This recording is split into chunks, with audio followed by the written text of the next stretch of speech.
The Color Purple is about a young woman named Sully, who's trying to find her voice and path in life. One of the key issues in the book is about power and choice. Sully, the main character, was forced into a tragic situation, which included involuntary marriage, being physically and sexually abused, and losing her sister. She had no choice in the matter because during that stage of the book, she had not yet found her voice. Yet while talking to another character named Sophia, a strong yet hard-headed woman, Sully said something that stuck with me. What I'm gonna do about Sophia?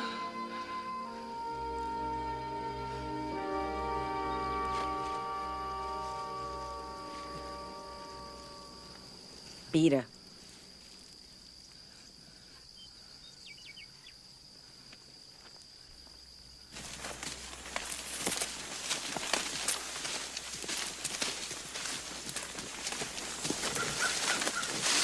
You told Harpo to beat me.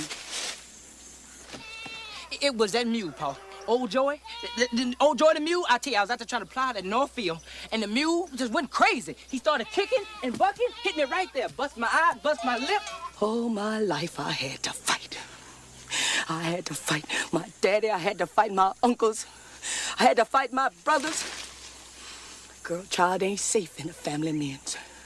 But I ain't never thought I had to fight in my own house. I loves Harpo. God knows I do. But I kill him dead before I let him beat me. And that's a hoof print. Does it look like a hoof print there, Paul? No, that looked like a fist print. Right? No, sir. No, sir. Ain't no fist touch my face. Yeah. No, sir. Now, you want a dead son-in-law, Miss Seeley? You keep on advising him like you doing. This life be over soon.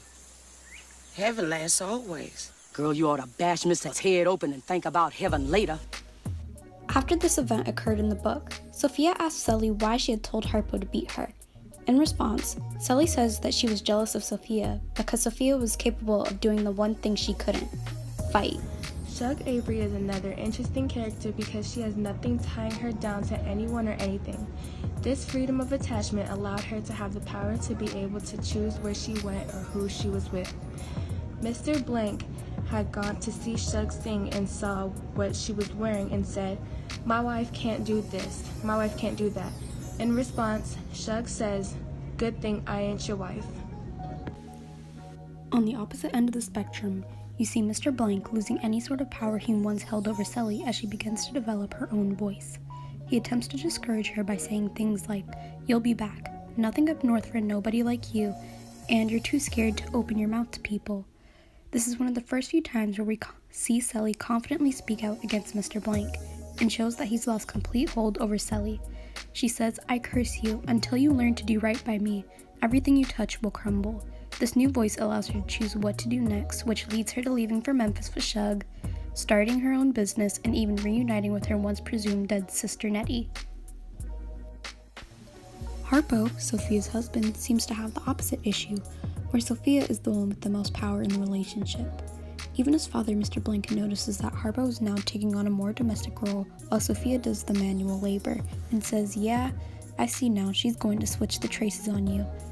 As Sully views this relationship, it subtly influences her and gives her someone to aspire to be besides Shug.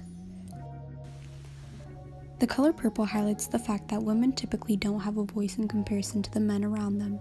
The author Alice Walker uses Sully to represent all of the women in the time period that had to endure such abuse but eventually gained the power of choice, which is why, by the end of the book, the author makes it a point to demonstrate how much Sully has grown out of her restrictive shell and into a confident woman who knows her worth.